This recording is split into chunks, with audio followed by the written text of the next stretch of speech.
Assalamualaikum warahmatullahi wabarakatuh. Halo semua, apa kabar kalian hari ini? Semoga sehat-sehat selalu ya. Kali ini saya akan menceritakan sebuah alur cerita film yang dirilis pada tahun 2017 yang berjudul Tokyo Ghoul, yang dimana film ini menceritakan ghoul yang sering memangsa manusia dan ghoul setengah manusia. Serta film ini menceritakan para polisi pembasmi ghoul, yaitu CCG, yang memiliki senjata bernama Queen Kui, yang mereka miliki dari membasmi para ghoul. Oke, langsung saja ke alur ceritanya.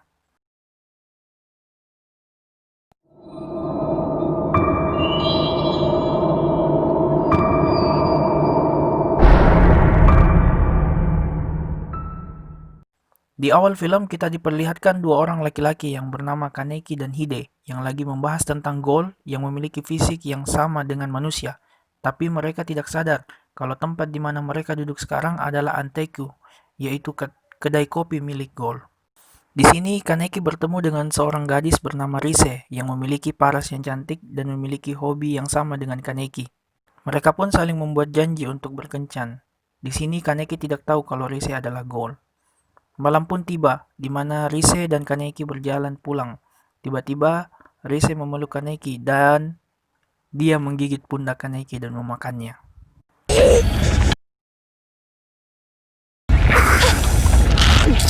Rise pun mengeluarkan kagunenya, dan Kaneki yang melihatnya mulai ketakutan. Tiba-tiba, tidak disangka dan tak diduga mereka berdua dijatuhi durian runtuh. Maksudnya gedung runtuh yang membuat Rise mati dan Kaneki masih selamat.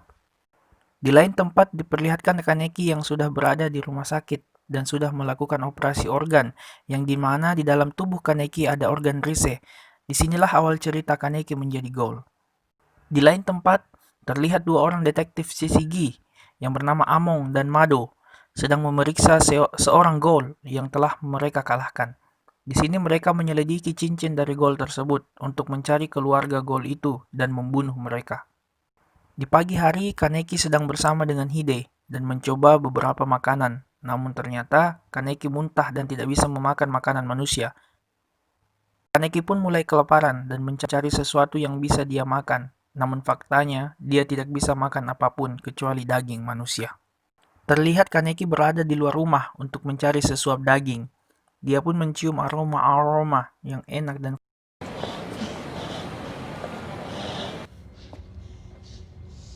faktanya ada seekor ghoul di sana sedang memakan daging manusia. Di sini Kaneki meminta tolong kepada Touka untuk membantunya agar bisa bertahan hidup. Namun Touka dasar wanita sombong dan tidak berkemanusiaan dan tidak berperi keadilan. Dia tidak mau menolong Kaneki. Tapi tiba-tiba muncullah kakek Sugiono. Yoshimura, pemilik Anteku dengan senang hati membantu Kaneki. Kakek Yoshimura pun memberinya segelas kopi hitam dan rokok Aji Samsu di pagi hari. Salah. Eh, dia pun memberikan dia Kaneki kopi.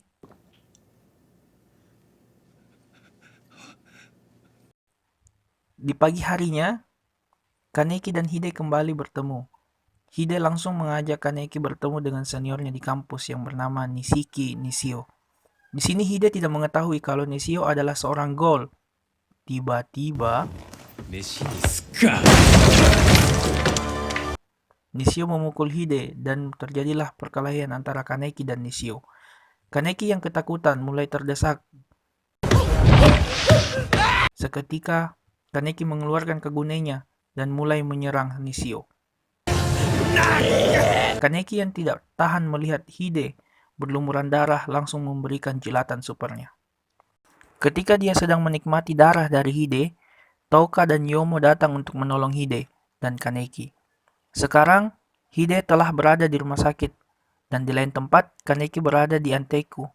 Kakek Yoshimura meminta Kaneki menjauhi Hide, karena nantinya Hide bisa mati jika berada di dekat Kaneki. Lalu kakek Yoshimura meminta Kaneki untuk bekerja di Anteku dan mempelajari cara ghoul hidup. Di kantor Shishigi, Mado dan Among sedang memeriksa CCTV yang berada di sebuah toko pakaian. Mereka bertiga mulai menemukan keluarga ghoul yang mereka bunuh di awal video tadi. Di Anteiku sedang ada ibu Hinami dan Hinami.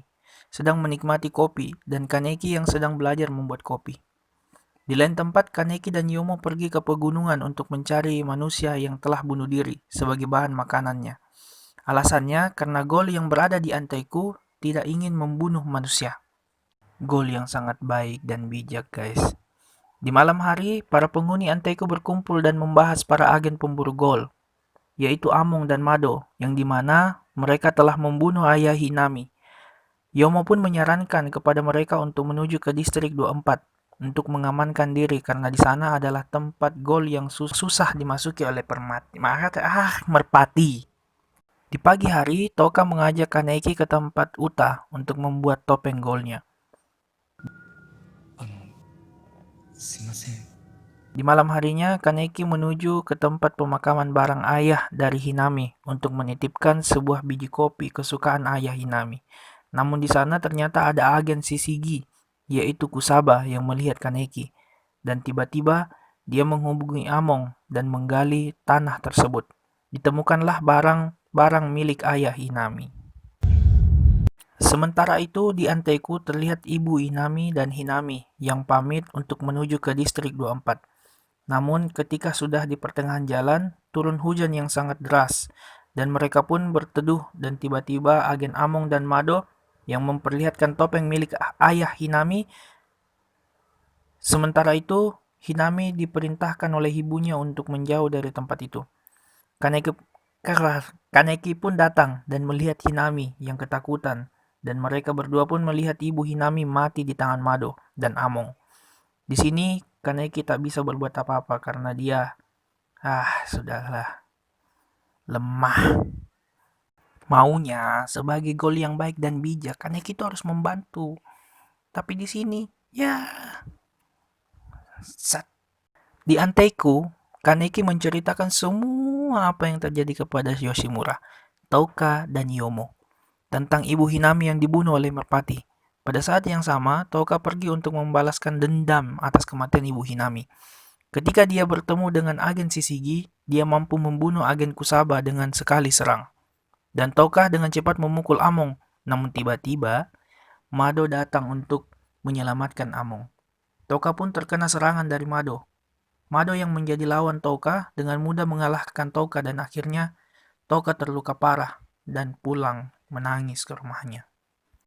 Setelah beberapa hari kemudian, terlihat Touka sudah membaik dan sedang melatih fisiknya kembali. Tiba-tiba Kaneki datang meminta Touka untuk melatih dirinya.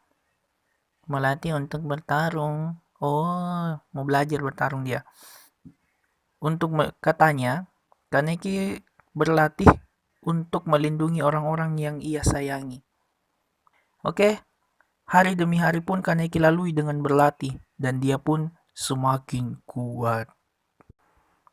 Selanjutnya terlihat Hinami yang sedang mencium aroma ibunya.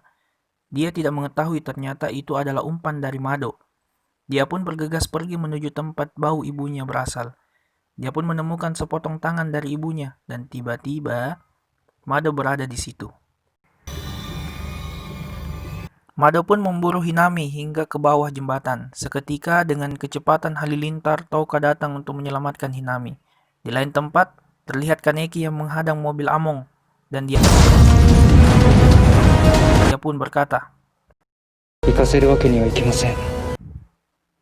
di bawah jembatan terjadi perkelahian sengit antara Touka dan Mado. Terlihat Mado menggunakan Kagune milik ayah dan ibu Hinami, yang membuat Hinami histeris. Di tempat yang lain, Kaneki mulai terdesak oleh serangan Among, dan akhirnya dia pun menggigit Among dan mengeluarkan Kagunenya. Terlihat Touka sudah tersiksa lahir dan batin oleh Mado, dan tiba-tiba Hinami mengeluarkan Kagune yang menyerupai ayah dan ibunya, dan memutuskan tangan Mado. Mado pun mati, guys. Tamat. Belum. Pertarungan selanjutnya dilanjutkan oleh Kaneki dan Among. Pertarungan mereka sangat sengit, dan Among berhasil mendorong Kaneki terjatuh dari atas gedung, tetapi Kaneki dengan Kagunenya berhasil Kagunenya berhasil menjatuhkan Among. Kaneki pun menusuk tangan Among, dan seketika dia melihat wajahnya, dan dia berkata, "Saya hilap, saya tidak ingin menjadi pembunuh, saya takut masuk penjara, Mas." Oke, di sini Kaneki mengucapkan astagfirullahaladzim. Diperlihatkan di akhir cerita, Toka dan Hinami berada di sekitar sungai, dan Kaneki datang untuk menolong mereka. Among pun terlihat menuju ke tempat Mado dan menemukan Mado tewas. Inilah akhir kisah cerita dari Tokyo Ghoul season pertama. Nantikan season keduanya, nanti kita upload lagi ya teman-teman. Oke, ending yang sangat luar biasa, yang sangat menyedihkan menurut saya ini teman-teman. Dan jangan lupa like, komen, dan subscribe-nya untuk perkembangan channel ini. Oke teman-teman, ciao.